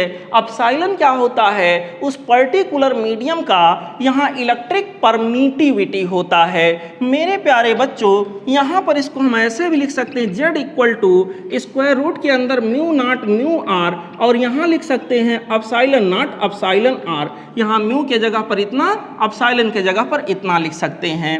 अगर मान लीजिए मैं हवा में चलने की बात करूं या वैक्यूम में चलने की बात करूं तो रिलेटिव मैग्नेटिक परमियाबिलिटी और बच्चों रिलेटिव इलेक्ट्रिक परमिटिविटी ये दोनों 1 1 हो जाएंगे। तो एयर या वैक्यूम के लिए जेड की वैल्यू आ जाएगी स्क्वायर रूट के अंदर mu naught upon epsilon not. तो ये चीज़ आपको ध्यान में रखना है बच्चों, ये चीज़ आपको अपने ध्यान में रखते हुए चलना है। इलेक्ट्रोमैग्नेटिक वेव के बारे में यहाँ जो खास पॉइंट थे बच्चों मैंने आपको समझाने का प्रयास किया। अभी और आगे जब हम वेव इंटेंसिटी पर चर्चा करेंगे तो भी इसके बारे में डिस्कस करेंगे। एक और बात यहाँ जान लीजिए खास, इलेक्ट्रोमैग्नेटिक वेव की वेलोसिटी जैसे कि लाइट वेव, बच्चों यहाँ के अंदर हम लोग दिखाते हैं लाइट वेव की वेलोसिटी होती है या इलेक्ट्रोमैग्नेटिक वेव की वेलोसिटी c/μ। ये वाला म्यू क्या है, ये कहलाता है रिफ्रैक्टिव इंडेक्स, यानी कि कोई ट्रांसपेरेंट मीडियम जितना ज़्यादा घना है, जितना ज़्यादा रिफ्रैक्टिव इंडेक्स वाला है बच्चों उसमें वेव प्रोपेगेशन यानी इलेक्ट्रोमैग्नेटिक वेव के प्रोपेगेशन की वेलोसिटी उतनी ही कम होगी। जैसे मान लीजिए यहाँ पर हमारे पास है, यहाँ मैंने वाटर वाला मीडियम रख दिया H2O यहाँ पर है, यहाँ ग्लास है और बच्चों यहाँ के अंदर डायमंड रख दिया। मैं कहूँ इलेक्ट्रोमैग्नेटिक वेव सबसे तेज इन सब में किस में चल रहा होगा, फिलहाल वाटर में चल रहा होगा। और अगर हवा में कंपैरिजन करें तो हवा में सबसे तेज होगा। ठीक है बच्चों, तो जितना ज़्यादा डेंसिटी ट्रांसपेरेंट मीडियम की बढ़ती जाएगी इलेक्ट्रोमैग्नेटिक फ्लो की स्पीड उसके अंदर उतनी ही कम होती जाएगी, क्योंकि यहाँ पर वेव वेलोसिटी इलेक्ट्रोमैग्नेटिक वेव की वेलोसिटी यहाँ के अंदर बच्चों क्या होगा, म्यू के यानी रिफ्रैक्टिव इंडेक्स के यानी उस मीडियम के घनत्व यानी डेंसिटी के बच्चों इन्वर्सली प्रोपोर्शनल होगा। इतनी बात आप समझ गए होंगे। अब बच्चों हम आगे बढ़ेंगे और यहाँ वेव से जुड़े हुए कुछ और खास बातों को समझने का प्रयास करेंगे। एक टॉपिक होता है बच्चों इको, प्रतिध्वनि क्या होता है, आइए जल्दी से सीख लेते हैं। यहाँ के अंदर बच्चों मान लीजिए एक कोई पहाड़ी हो, कोई हिल हो, कोई ऊंची सी दीवार हो और क्या करें कि यहाँ पर इसके बॉटम से एक कोई सड़क ऐसे है, कोई ग्राउंड है, यहाँ पर कोई व्यक्ति यहाँ से बैठे हुए बच्चों कोई आवाज़ लगा रहा है तो इसके मुंह से निकला हुआ साउंड वेव जाएगा और जाके यहाँ से रिफ्लेक्ट होता है, टकरा करके फिर वापस आएगा और एक ही आवाज़ को 2 बार सुनेगा। एक बार तो तुरंत बोल के सुन लिया था और दूसरी बार क्या होगा, जब ये आवाज़ लौट के आएगा थोड़ी देर बाद फिर इसे सुनाई देगा। बच्चों आवाज़ का रिप्रोड्यूस होना, फिर से सुनाई पड़ना, इसी प्रोसेस को कहते हैं इको। यहाँ पूछा जाता टाइम ऑफ इको, ये क्या जा रहा है, कुछ नहीं जा रहा है, ये साउंड वेव जा रहा है। क्या वापस आ रहा है, कुछ नहीं, ये साउंड वेव वापस आ रहा है। कितना डिस्टेंस यहाँ के अंदर है d, तो बच्चों जाने में लगा समय a b, यहाँ टोटल टाइम जाने में और आने में जो लगा होगा वो होगा t from a to b plus t from b to a, ऐसे होगा। मेरे प्यारे बच्चों a टू b का टाइम जो होगा वो होगा distance upon velocity, time equal to distance upon speed होगा d/v और यहाँ के अंदर साउंड वेव लौट के वापस भी आ रहा है, ये भी हो जाएगा d/v, ये हो जाएगा 2d/v। बच्चों ये हो गया time of echo, time of echo. यहाँ के अंदर इसको कहेंगे टाइम ऑफ इको, जाने में लगा समय और आने में लगा समय। अच्छा, हम एक ही साउंड को 2 बार सुन सकें तो अगर वो साउंड 1/10 सेकेंड से कम समय में अगर आ गया तो उसको हम 2 बार नहीं सुन पाएंगे, एक ही बार सुनेंगे। लेकिन यहाँ पर हम उसको 2 बार सुने, इसके लिए ज़रूरी ये है कि टाइम इंटरवल दोनों साउंड का, एक तो मैंने बोला तुरंत सुन लिया और एक लौट के आया, तो कितने समय बाद लौट के आ रहा है सुनने के लिए ज़रूरी है। अगर हम लोग ह्यूमन बीइंग हैं और सुनना चाहते हैं तो ज़रूरी ये है कि टाइम ऑफ इको जो हो 1/10 सेकेंड से ज़्यादा हो या बराबर हो। टाइम ऑफ इको बच्चों 2d/ यहाँ के अंदर क्या हो गया v, that should be greater और equal to 1/10 second. That means बच्चों यहाँ के अंदर हमारे पास हो जाएगा d विल बी ग्रेटर और इक्वल टू, यहाँ के अंदर हो जाएगा v डिवाइडेड बाई क्या हो जाएगा 2 × 10, that means 20। d should be greater और इक्वल टू, v के जगह पर साउंड की स्पीड जनरली 330 के आसपास होता है, ले लेते हैं, डिवाइडेड बाई बच्चों 20। इसका मतलब d शुड बी ग्रेटर और इक्वल टू 33 बाई क्या हो गया 2। यहाँ के अंदर बच्चों d शुड बी ग्रेटर और इक्वल टू 16.5 मीटर। इसका मतलब ये है कि अगर ये जो बच्चों बोल रहा है व्यक्ति और जहाँ से साउंड टकरा के आना है इसके बीच की दूरी अगर 16.5 मीटर या उससे ज़्यादा है तभी इको हमें सुनाई देगा, अदरवाइज इको प्रोड्यूस तो होगा लेकिन सुन नहीं पाएंगे। इतनी बात आप समझ गए होंगे। अगला एक और चर्चा कर लेते हैं बच्चों। यहाँ पर यह होता है कि कोई साउंड वेव मान लीजिए यहाँ पर कहीं मीडियम में फ्लो हो रहा है और जिस मीडियम में साउंड वेव का फ्लो हो रहा है उस मीडियम में बच्चों वायु का, हवा का भी फ्लो हो रहा है। ये देखिए, सपोज करिए साउंड वेव हमारा ऐसे जा रहा है, ये साउंड है और यहाँ एयर ऐसे फ्लो हो रहा है, वेलोसिटी ऑफ एयर ऐसे है। तो यहाँ पर बच्चों आपसे पूछा जाएगा इफेक्टिव वेलोसिटी ऑफ साउंड क्या होगा। एयर की वेलोसिटी का एक कंपोनेंट अगर ये एंगल थीटा है तो velocity of air into cos theta, ये बच्चों साउंड वेव को सपोर्ट कर देगा और इफेक्टिव वेलोसिटी साउंड वेव की आ जाएगी v plus velocity of air cos theta, ऐसे हो जाएगा। यहाँ के अंदर बच्चों मान लीजिए सिचुएशन ऐसा है, साउंड वेव हमारा इधर की ओर फ्लो होता हुआ जा रहा है और यहाँ पर वेलोसिटी एयर का ऐसे है, तो ऐसे केस में क्या होगा, वेलोसिटी का इधर वाला कंपोनेंट मान लीजिए एंगल थीटा है, तो इधर वाला कंपोनेंट हमारे पास आ जाएगा velocity of air into cos theta. Effective velocity of sound जो बच्चों यहाँ के अंदर आएगा वो हमारे पास आ जाएगा velocity of sound minus of v air cos theta. इस तरह से सिचुएशन बनेगा। मान लीजिए बच्चों एयर जिधर फ्लो हो रहा है, एयर जिधर फ्लो हो रहा है, वेलोसिटी ऑफ एयर मैंने ऐसे लिख दिया, उधर ही मान लीजिए साउंड का प्रोपेगेशन है, तो इफेक्टिव वेलोसिटी साउंड यहाँ के अंदर जो आएगा वो बच्चों हमारे पास आ जाएगा v plus velocity of air, sound की वेलोसिटी प्लस एयर की वेलोसिटी। यहाँ के अंदर बच्चों ये हमारे पास क्या होगा, मान लीजिए एयर का फ्लो इधर की ओर है और साउंड की वेलोसिटी उसके अपोजिट है, तो ऐसे केस में इफेक्टिव वेलोसिटी ऑफ साउंड जो आएगा, इफेक्टिव वेलोसिटी ऑफ साउंड जो आएगा वो हमारे पास हो जाएगा कितना बच्चों, ये हो जाएगा v minus velocity of air. इस तरह का तमाम सारा सिचुएशन बनता है। जहाँ जैसा सिचुएशन बनेगा बच्चों वहाँ उस तरह से हम लोग डील करेंगे। अच्छा, एक छोटी सी चर्चा और कर लेते हैं बच्चों। यहाँ के अंदर हम मानव गण लोग, हम ह्यूमन बीइंग लोग क्या करते हैं, यहाँ पर बच्चों साउंड वेव की जो फ्रीक्वेंसी होती है 20 हर्ट्ज से 20,000 हर्ट्ज, इसके बीच के फ्रीक्वेंसी को तो हम सुन सकते हैं, लेकिन अगर साउंड निकलता रहे और साउंड की फ्रीक्वेंसी इससे ज़्यादा रहे, तमाम सारे साउंड हमारे आसपास ऐसे निकल रहे हैं जिसकी फ्रीक्वेंसी 20 हर्ट्ज से ज़्यादा होगी, या कह सकते हैं 20 किलो हर्ट्ज से ज़्यादा होगी या 20 हर्ट्ज से कम होगी, उनको हम सुन नहीं पाते हैं। बच्चों अल्ट्रासाउंड कराने मरीज जाता है, कब अल्ट्रासाउंड हो जाता पता ही नहीं चलता उसे, क्योंकि वहाँ पर जो साउंड निकल रहा होता है उसकी जो फ्रीक्वेंसी होती है वो 20 किलो हर्ट्ज से ज़्यादा होती है, 20,000 हर्ट्ज से ज़्यादा होती है। बच्चों ये जो रेंज में हमारा साउंड आता है इसको हम लोग नाम देते हैं ऑडिबल साउंड। यहाँ पर बच्चों इसको सुना जा सकता है, ऑडिबल साउंड रेंज में ये रहा। और यहाँ 20 हर्ट्ज से कम वाले को हम लोग नाम देते हैं बच्चों इंफ्रासोनिक। और यहाँ पर बच्चों 20 किलो हर्ट्ज वाले से ज़्यादा को हम लोग नाम देते हैं अल्ट्रासोनिक। इसको बच्चों अल्ट्रासोनिक साउंड का नाम दिया जाता है। सब लोग समझिए, सब लोग सीखिए, सब लोग खूब आगे बढ़िए। इस तरह का बच्चों सिचुएशन होगा, इस तरह का कंडीशन यहाँ के अंदर बनेगा। ठीक है, ultrasonic, infrasonic. Ultrasonic in the sense ऐसा साउंड जिसकी फ्रीक्वेंसी 20 किलो हर्ट्ज यानी 20,000 हर्ट्ज से क्या हो, ज़्यादा हो। ठीक है बच्चों, अल्ट्रासोनिक साउंड को प्रोड्यूस करने के लिए जो बच्चों यहाँ मेथड लिया जाता है वो होता है पीजो इलेक्ट्रिक इफेक्ट। प्रेशर के प्रभाव से बच्चों यहाँ पर क्या किया जाता है, साउंड को प्रोड्यूस किया जाता है। अल्ट्रासोनिक को पीजो इलेक्ट्रिक इफेक्ट होता है। उस प्रणाली को, उस मेथड को हम लोग नाम देते हैं बच्चों पीजो इलेक्ट्रिक इफेक्ट। और दूसरा यहाँ पर एक सवाल आता है, नाम आपने सुना होगा सोनार। सोनार मतलब सोना बेचने वाला सोनार नहीं। यस, वो का मतलब होता है साउंड, एन ए का मतलब होता है नेविगेशन, आर का मतलब होता है रेंजिंग। Sound, navigation, ranging.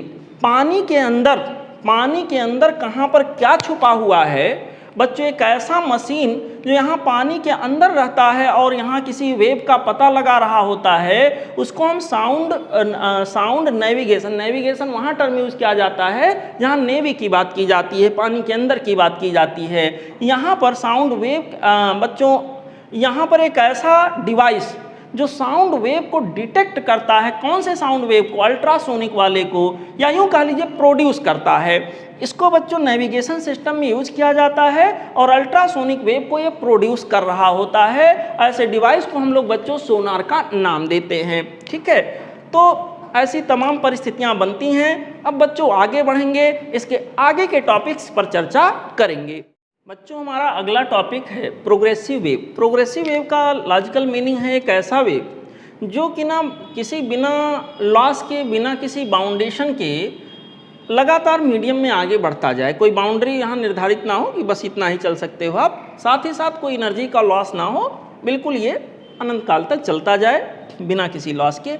ऐसे वेव को बच्चों हम प्रोग्रेसिव वेव का नाम देते हैं। अब प्रोग्रेसिव वेव का एग्जाम्पल जो होता है, तमाम सारा एग्जाम्पल है। रस्सी में बात करके हम एक वेव को यूं फ्लो करा रहे हैं तो लगभग उसको प्रोग्रेसिव मान लेते हैं। तमाम सारे एग्जाम्पल आपको मिलेंगे।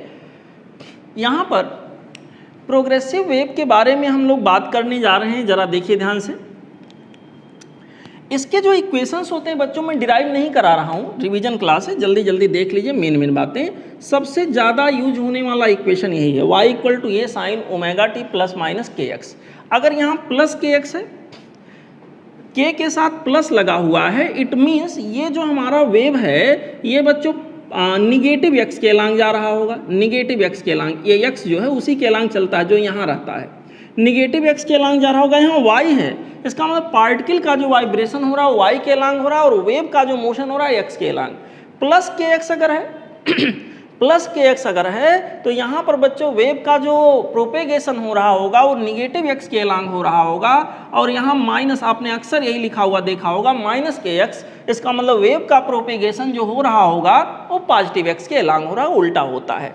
अब इसी को मॉडिफाई करके कई रूपों में बनाया जा सकता है। ओमेगा के जगह पर मैं लिख सकता हूँ 2πf के, जो कि प्रोपेगेशन कांस्टेंट है, या उसी को नाम देते हैं एंगुलर वेव नंबर। उसकी वैल्यू होती है बच्चों 2π/λ, ऐसे लिख सकते हैं।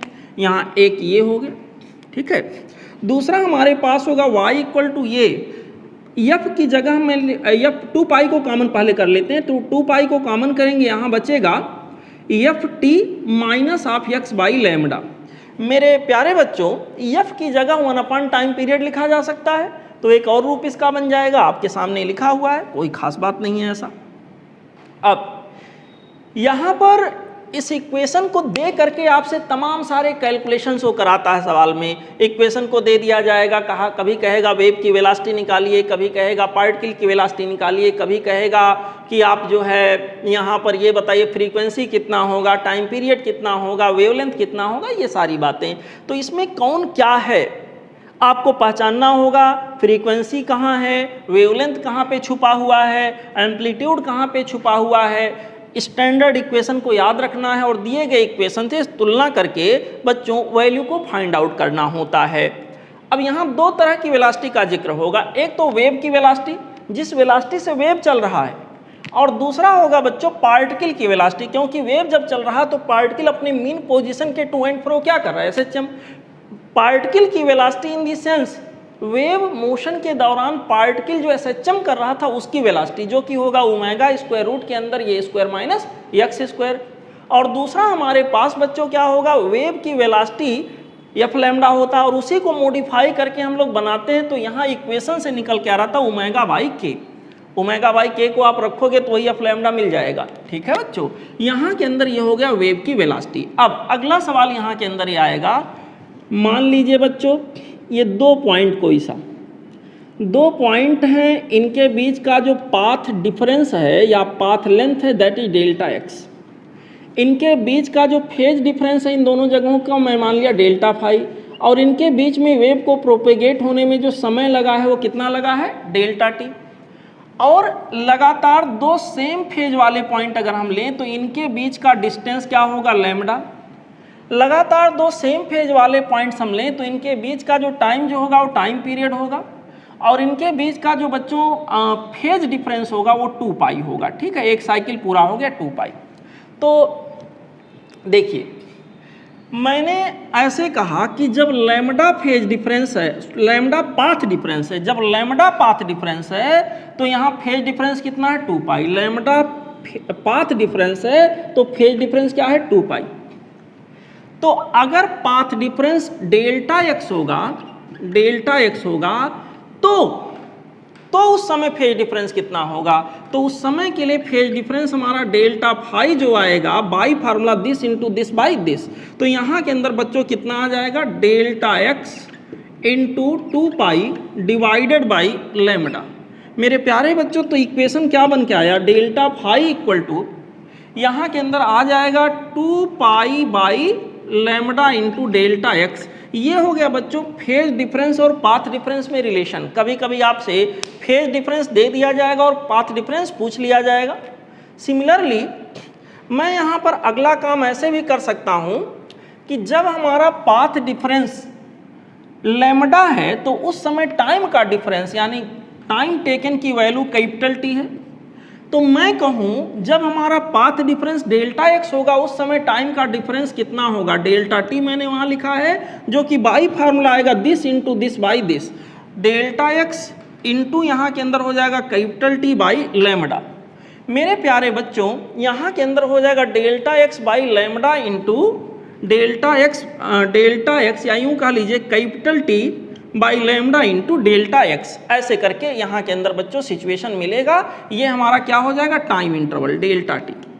तो आपको अगर ये लॉजिक याद है बच्चों तो टाइम डिफरेंस फेज डिफरेंस के बीच, फेज डिफरेंस पाथ डिफरेंस के बीच, पाथ डिफरेंस और टाइम डिफरेंस के बीच में रिलेशन बना सकते हैं। कोई याद करने की ज़रूरत यहाँ पर नहीं है। ठीक है, बहुत ईजिली ये सारी चीज़ें बन जाती हैं। तो प्रोग्रेसिव वेव के एग्जाम्पल बच्चों ज़्यादातर ऐसे आपको मिलेंगे।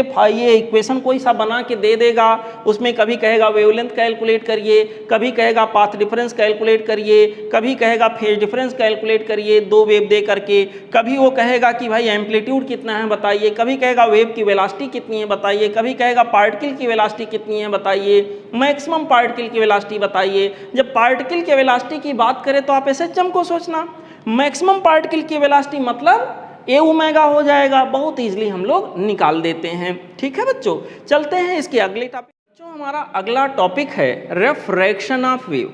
रिफ्रैक्शन ऑफ वेव का क्या मतलब हुआ? जैसे लाइट के रिफ्रैक्शन की बात हुई थी, रिफ्रैक्शन का सिंपल सा मीनिंग होता बच्चों मीडियम का चेंज होना। सपोज करिए मीडियम हमारा एक यहाँ पे मीडियम नंबर 1, ये है मीडियम नंबर 2। कोई वेव बच्चों मीडियम 1 से मीडियम 2 में जाता है तो यहाँ पर मीडियम का बदलना, इसी प्रोसेस को हम लोग क्या कहते हैं? रिफ्रैक्शन। मेरे प्यारे बच्चों रिफ्रैक्शन के केस में कोई ज़रूरी नहीं कि डेविएशन हो, वेव विचलित हो अपने रास्ते से, ज़रूरी नहीं। जैसा कि लाइट के केस में मैंने आपको बताया था, रिफ्रैक्शन का सिंपल सा मतलब होता मीडियम का चेंज होना। जब मीडियम चेंज होता है बच्चों तो फ्रीक्वेंसी पर कोई प्रभाव नहीं पड़ता है। जब मीडियम चेंज होता तो वेवलेंथ पक्का है, चेंज हो जाता है। यहाँ के अंदर वेलोसिटी पक्का क्या हो जाता है? चेंज हो जाता है। तो अगर यहाँ से जाने वाले वेव का मैं इक्वेशन लिखूँ तो मैं लिखूँगा y equal to A sine of omega t minus of k x, ऐसे मैंने लिख दिया। और यहाँ पर बच्चों y डैश मान लेते हैं, उसके बारे में लिख रहे हैं, तो y डैश इक्वल टू हो जाएगा यहाँ पर ये sine of omega, omega for 2 pi f, frequency change नहीं हो रहा तो ओमेगा ओमेगा ही रहेगा, minus t sorry omega into t minus of यहाँ हो जाएगा के डैश एक्स।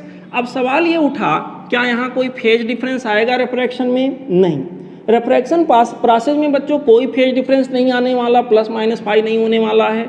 डायरेक्शन वही है प्रोपेगेशन की, तो यहाँ भी माइनस है यहाँ भी माइनस है। फ्रीक्वेंसी सेम है तो ओमेगा ओमेगा दोनों जगह है। लैम्डा अलग अलग है तो के की वैल्यू यहाँ के है तो यहाँ मैंने क्या लिख दिया? के डैश। यहाँ होगा 2 पाई बाई लैम्डा तो यहाँ होगा 2 पाई बाई लैम्डा डैश। अच्छा, रहा सवाल एम्पलीट्यूड का। क्या रिफ्रैक्शन के प्रोसेस में एम्पलीट्यूड बदलता है? तो सर बदल भी सकता है, नहीं भी बदल सकता है। अगर मीडियम नॉन एब्जॉर्बिंग टाइप का है, कोई वेव एनर्जी को एब्जॉर्ब नहीं कर पा रहा है, तो ऐसे केस में जितना एम्पलीट्यूड यहाँ उतना यहाँ मिलेगा, जितनी इंटेंसिटी का वेव यहाँ उतनी इंटेंसिटी का वेव यहाँ मिलेगा। लेकिन जनरली होता यह है कि मीडियम प्रैक्टिकली एब्जॉर्बिंग होता है, ज्यों-ज्यों वेव आगे बढ़ता है मीडियम उसके एनर्जी को एब्जॉर्ब करता जाता है और इस तरह से बच्चों एम्पलीट्यूड डिक्रीज होता जाता है और एम्पलीट्यूड यहाँ के अंदर घट जाएगा, इंटेंसिटी भी जनरली घट जाती है। बट जब तक क्वेश्चन में मेंशन ना हो आइडियल केस ही मान के हम चलेंगे और यहाँ के अंदर बच्चों एम्पलीट्यूड को सेम और इंटेंसिटी को सेम मानते हुए चलेंगे। ठीक है, फेज डिफरेंस यहाँ कोई ±5 नहीं होने वाला है। हाँ, फेज देखें तो थोड़ा सा चेंज हुआ बिकॉज के डैश चेंज हो रहा है, लेकिन वैसे अगर मैं देखूँ कोई एडिशनल फेज डिफरेंस आया नहीं आया। ठीक है बच्चों, तो ये रिफ्रैक्शन की प्रोसेस है, वेव वेलोसिटी बदल जाएगी, वेवलेंथ पक्का है बदल जाएगा, लेकिन फ्रीक्वेंसी पर कोई प्रभाव नहीं पड़ेगा। Deviation is not compulsory for refraction. Similarly बच्चों अगला टॉपिक हमारा होता है reflection. Reflection of wave. Reflection का क्या मतलब हुआ कि कोई वेव किसी दो मीडियम की बाउंड्री से टकराए, इधर बच्चों मीडियम नंबर 1 है और इधर हमारा मीडियम नंबर 2 है।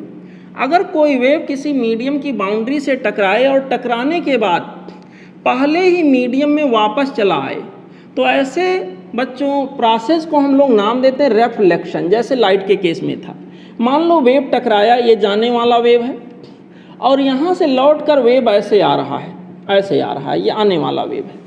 मेरे प्यारे बच्चों यहाँ के अंदर ये मीडियम अभी मैं मान लेता हूँ ये डेंसर मीडियम है, कंपैरेटिवली ये हार्ड मीडियम है, डेंसर मीडियम है।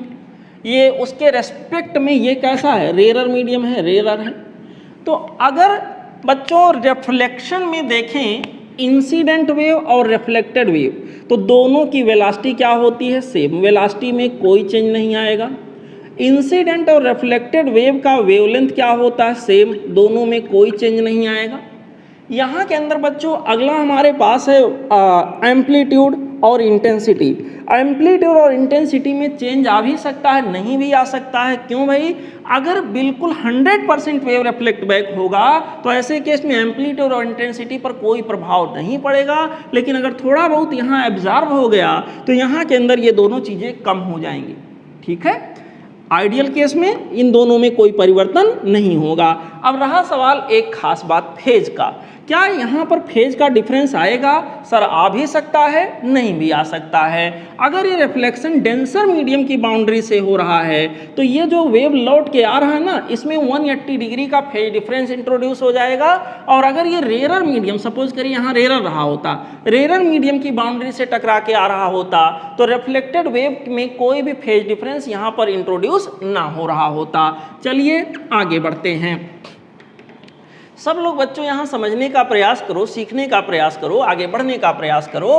मेरे प्यारे बच्चों ध्यान से समझो, यहाँ पर ये जो वेव लौट के आ रहा है और सपोज करिए इनकमिंग वेव, इंसिडेंट वेव की जो इक्वेशन है मैंने लिखा y1 = a sin of omega t minus of kx। तो यहाँ रिफ्लेक्टेड वेव का इक्वेशन मैं लिखूंगा, मान लीजिए 100% रिफ्लेक्शन है तो ये का यही रहेगा, साइन ऑफ इसको मैं लिख देता हूँ ओमेगा टी, क्योंकि फ्रीक्वेंसी में कोई चेंज हुआ नहीं लेकिन डायरेक्शन रिवर्स हो गया। निगेटिव एक्स पर जाएगा तो यहाँ मैं प्लस के एक्स लिखूंगा, प्लस यहाँ के अंदर कोई फेज डिफरेंस आएगा कि नहीं। अब बच्चों यहाँ +5 जो मैंने लिखा, अगर डेंसर मीडियम की बाउंड्री से टकरा के आ रहा है तो यहाँ पर क्या हो जाएगा, +180 डिग्री हो जाएगा। बच्चों यहाँ +180 देखिए, जहाँ क्रेस्ट, जहाँ ट्रफ था वहाँ क्या बन गया, क्रेस्ट, यानी 180 डिग्री का फेज डिफरेंस आ गया। ठीक है, जो भी आए 180 को हटाएंगे यहाँ माइनस आ जाएगा। यहाँ के अंदर बच्चों अब मान लीजिए कि यही हमारा रेरर मीडियम होता तो ये वेव जो रिफ्लेक्ट बैक होकर आ रहा है, मैं यहाँ हटा देता हूँ, ये मान लो रेरर है एज कंपेयर टू दिस। तो यहाँ पर अगर रेरर मीडियम की बाउंड्री से टकरा के वेव आ रहा होता तो ऐसे आ रहा होता, ये वेव है ऐसे, ये ऐसे आ रहा होता, ऐसे आ रहा होता बच्चों, ऐसे। कहने का मतलब जहाँ क्रेस्ट है वहाँ क्रेस्ट ही, जहाँ ट्रफ है वहाँ ट्रफ ही, जहाँ क्रेस्ट है वहाँ क्रेस्ट ही मिलता, यानी कोई भी फेज डिफरेंस यहाँ पर देखने को ना मिलता। तो बच्चों रिफ्लेक्टेड वेव का इक्वेशन ऐसे बन रहा होता। ठीक है बच्चों, तो ये था रिफ्लेक्शन का प्रोसेस, जिसके बारे में बहुत डिटेल आप पढ़ चुके हो, बहुत बार दिमाग में आई होप सारी बातें याद होंगी। यहाँ मेन जो पॉइंट था वो मैंने बच्चों आपको रिमाइंड करा दिया।